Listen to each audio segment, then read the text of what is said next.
In this video I expect drone jousting, crashes and pretty good footage as well.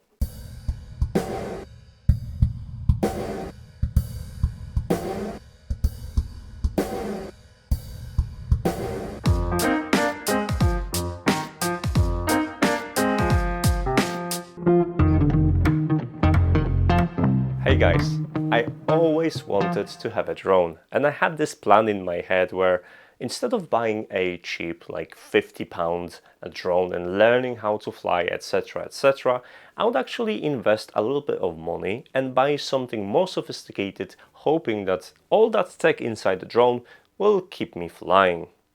So the choice was FIMI X8 SE 2020, the drone from Banggood. I've actually purchased it myself because I really wanted it, and that was back in December. So the question is, was it good for the beginners like me? Because I had no previous experience. I even didn't try a simulator to get myself familiar with controls. I just went straight into action. As I get to review the drone 6 months later, you probably realize that the drone survived my operation, which means, yes, this drone is actually quite suitable for beginners despite a slightly more increased price tag and advanced features. My story with this drone started before Christmas, and the days were short, the night would come straight after work, and I had a very limited time to fly this around. Weekends weren't any better because it's UK and it's raining constantly in winter, so I've been waiting for actually a long time to get this out for a spin. After a couple of flies, I realized that something was also wrong with the gimbal itself because the lens wasn't focused correctly. I mean, take a look at this footage. It looks like garbage, and it's not because the weather was crap. So I've decided to reach out to FIMI customer support to get this resolved. Thankfully, their support was actually quite responsive, reasonable in requests for the evidence, and quickly they gave me additional information that would indicate that they're gonna take the drone in for repairs. There was one problem. They've asked me to send the drone back to China at my own expense. And I know what you're thinking, you wouldn't be very happy at this point, but let's face it, I really wanted to get it sorted, and I had plans for buying extra battery, and they've promised me extra battery as a compensation for shipping it out of my wallet. Now, since the shipping was about £25 and the battery was 56 quid, then, well, it's not a bad deal, right? And while the drone was repaired within a couple of days, I hit another snag, Chinese New Year, which basically held this drone in postage for another 2 weeks. But once I got the drone back, everything was fixed and I was finally happy with the quality of the footage. So as the drone is operational, let's take a closer look what you can actually find inside this box. Obviously, inside the box you're gonna find the drone itself, controller which connects to your mobile phone or tablet, 2 props, battery charger, and 3 different cables to either connect Android phone with USB Type-C, with micro USB, or iPhone. The drone was actually bigger than I was expecting. It's 750 grams, so it's a bit hefty. However, once folded, it's not that tragic. You can easily put it into a satchel, backpack, etc. But what is disappointing is the fact that it doesn't come with extra protection for transport, and as you can see, the gimbal is exposed, and this is the most fragile part of this drone. Now the drone on the side, it has a port for the SD card. I would recommend you to use quite fast cards because this can shoot up to 4K. More on that later. There is a micro USB to access the drone firmware and logs, and a couple of switches for pairing and selecting different modes. I have to note that the micro SD card is extremely hard to take out, and each time I do so I have to use tweezers. At the bottom of the drone you'll find additional sensors, and the battery can be easily replaced, and you can use the button on the battery to check how fully charged it is. Very handy. This controller comes with a built-in battery and it has plenty of juice to actually keep you flying for a long time, including charging your phone. It retracts to accommodate for different phone sizes or even small tablets, so you shouldn't have any problems fitting your device inside. Now you'll see obviously the flying sticks, which you can configure in the app to your liking, but you also have additional controls. There's obviously a power button, which is, well, obvious, and automatic takeoff and landing dedicated button to make it easy for you. The mini joystick can be customized to assign the most useful shortcuts in the app, And on the other side, you have a dedicated button for the auto return home. Underneath the joystick, you have additional 2 buttons, which you can also configure. And on the shoulders, you have 2 wheels. One is being rotary encoder, which rotates 360 degrees, and one is just the analog encoder, which you can use to move your gimbal up and down. It's very handy. To make the controller more portable, you can actually unscrew the sticks and stow it within the controller and fold the antennas, making the controller much smaller and easier to carry. In my test, the control would last several flying sessions on a single battery, including charging my phone, and the drone lasts about 25 to 30 minutes depending on how aggressive you get with flying. One of the immediate improvements to the controllers would be connection or mounting points for the neck strap, because it's so useful to have your hands free from time to time, so you could dangle the controller instead of putting it on the ground. As a beginner, I was absolutely terrified of taking it for the spin for the first time. However, the dedicated takeoff and landing button made it really simple to perform those maneuvers, and then I could fly around while watching the drone. After a couple of minutes, I started to get confident in what I'm doing, and I started to watch the screen itself to get the live feed and get used to piloting the drone this way. It took me about 5 hours of flight time to get some confidence to start flying further away and test the range of the drone. The advertised range is up to 8 kilometers, and in all honesty, you're probably never gonna fly that far. The furthest I went away with this drone was around 2 kilometers, and on one occasion I've lost the connection due to line of sight issues. So bear that in mind. But don't worry, it has automatic return home, which means the drone, once disconnected, will start to fly back to the location where it started its flight. Bear in mind that you can actually customize this path in the app and decide how high the drone should be flying back before landing onto the place. I have to say, the first time I've lost the connection with the drone, I was terrified and I wasn't sure whether the drone's gonna return. But after a moment, I could see the drone back on my screen and I just safely allowed the drone to return home. Something that you can actually stop at any time. Would I recommend this drone for beginners? Actually, yes. The drone itself comes with a beginner's mode, which is gonna limit the drone capabilities. It will limit how far you can fly, how fast you can do it, etc, etc. And as the drone is very stable even in high winds, all you have to do is just make sure you're not going to run the drone intentionally into a tree. Yeah, about that. Well, the mistakes were made and actually crashed this drone 3 times now, and so far, touch wood, no damage was caused to a drone, which I'm quite happy considering how heavy this thing is. So with a bit of awareness, I have no problems recommending this drone in particular to anyone that is just getting started.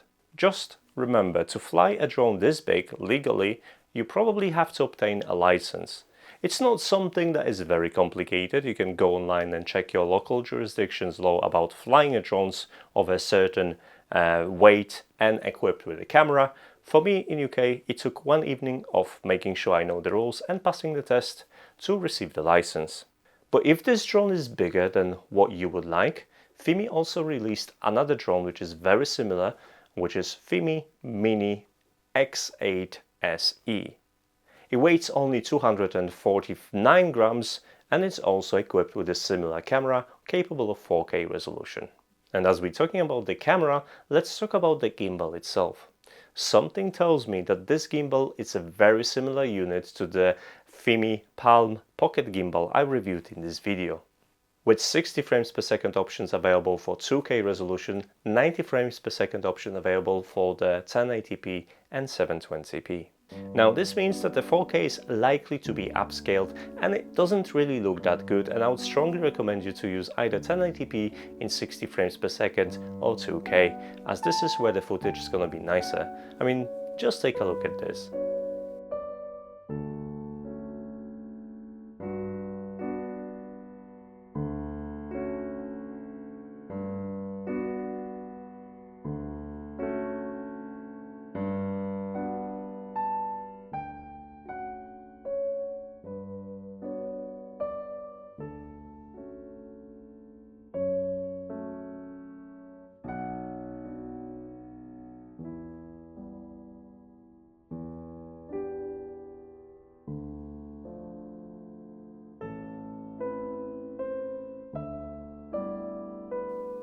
When flying a drone like this, you have two choices.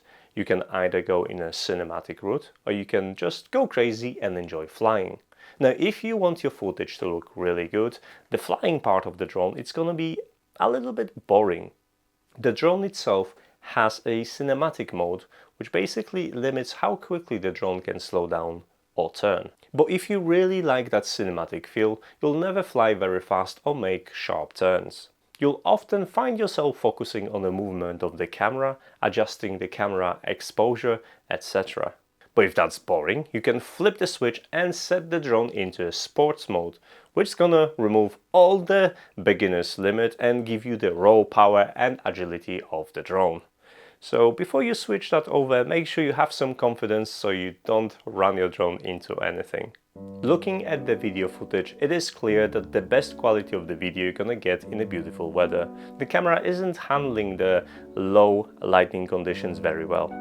And that's okay, because to be honest, you're gonna end up flying this drone when the weather is good. I mean, high winds aren't great because the drone is capable of 60 km per hour at the top speed, which means a stronger gust will actually make it difficult for this drone to go in certain directions. This drone isn't waterproof, so when there is a chance of rain and there's a lot of clouds, you probably don't want to take your chances and fly that in a bad weather. It is probably obvious that the video doesn't come with a sound, because if the drone was equipped with a microphone, then all you would hear is just buzzing. Over the past 6 months I've been experimenting with the drone. I even attached a Martian rover to it, I mean the model of it, and I filmed fake landing. You can watch that landing actually in here in my review of the resin printer. But that wasn't the only thing that I've attached to my drone. I also attached an Insta360 camera. A 360 camera made perfect sense to be attached to a drone, because suddenly you don't have to point the camera in the specific direction. And the results? Well, just take a look at this. It's amazing.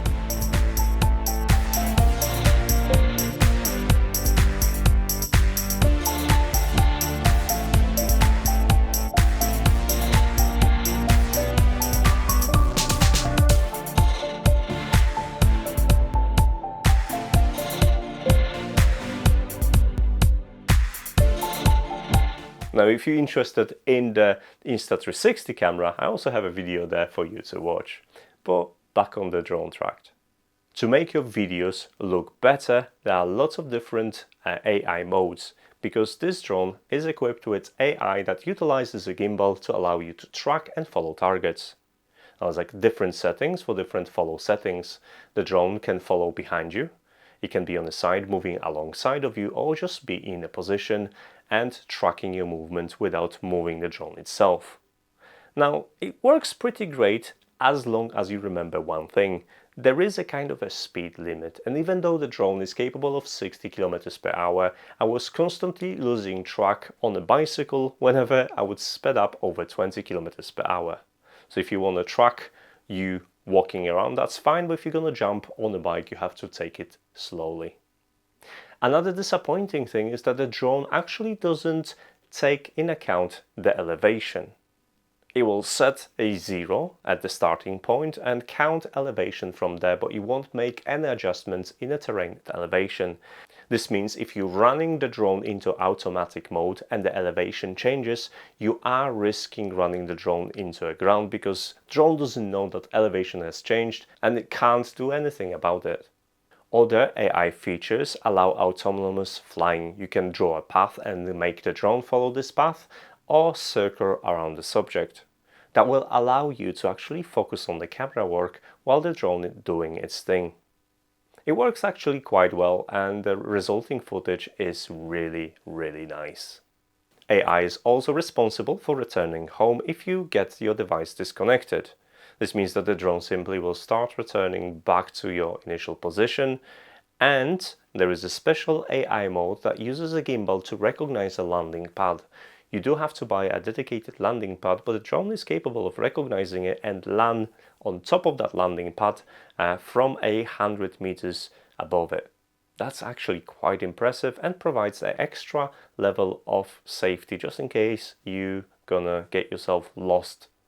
As we are talking about the AI features, let's take a look at the app itself. For the most part, it's pretty well laid out, with the biggest offending feature is the fact that every time I launch the app, the video setting is set to medium.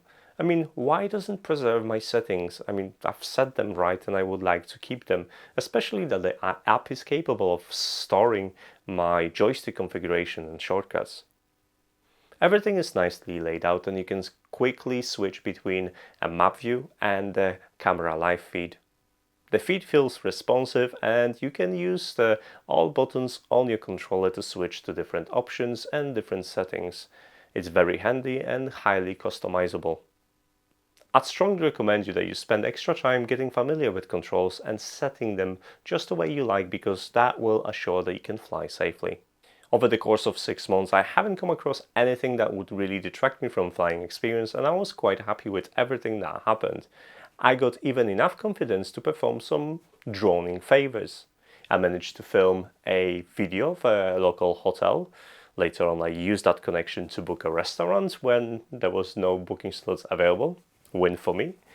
I also recently filmed an engagement video of my friend to make sure they have a nice memory of it, hanging in a high wind on the top of the mountain. That's how comfortable I am with flying right now. And I even used the drone shots for the B-roll in one of my videos. But if I'm honest, I still need more time to hone my flying skills, because it turns out that operating camera and flying at the same time actually requires quite a bit of experience. Moving forward, I'm probably gonna end up with something with a better camera setup, because I think I want to move into cinematic videos rather than flying FPV. While impressive and cool, it's not something probably I would take that much of an interest. But for the next year or so, I'm gonna be enjoying my FIMI X8 SE 2020 and learn more about it. So if you are interested in flying, and if you're wondering whether you should get a drone like this as your first drone, don't hesitate. The flying isn't that hard with a drone like this, and soon enough you're gonna pick essential skills to keep you in the air and perform more advanced maneuvers. That in turn will allow you to pick a more specialized drone for whatever you want to do next. So if you're interested, in a video description you'll find a link to this model, to the mini model, so you could get one for yourself. As for now guys, expect to see more cool drone footage, especially on my second channel. I'm gonna link it in there as well if you want to check it out. And I'll definitely be talking to you soon about my next video. So if you already paused this video and subscribe to my second channel, now I'll tell you that I do not have a posting schedule, and you know how it works, so I'm not going to explain you that. But follow me on any given social media to, well, stay connected, let me know what you think, and get notifications whenever there's a new article or video. Thanks so much for watching guys. Let me know what you think about FIMI X8 SE and whether you would get a drone like this or you would start with something cheaper. So for now, I'll see you in the next video. Take care. Bye.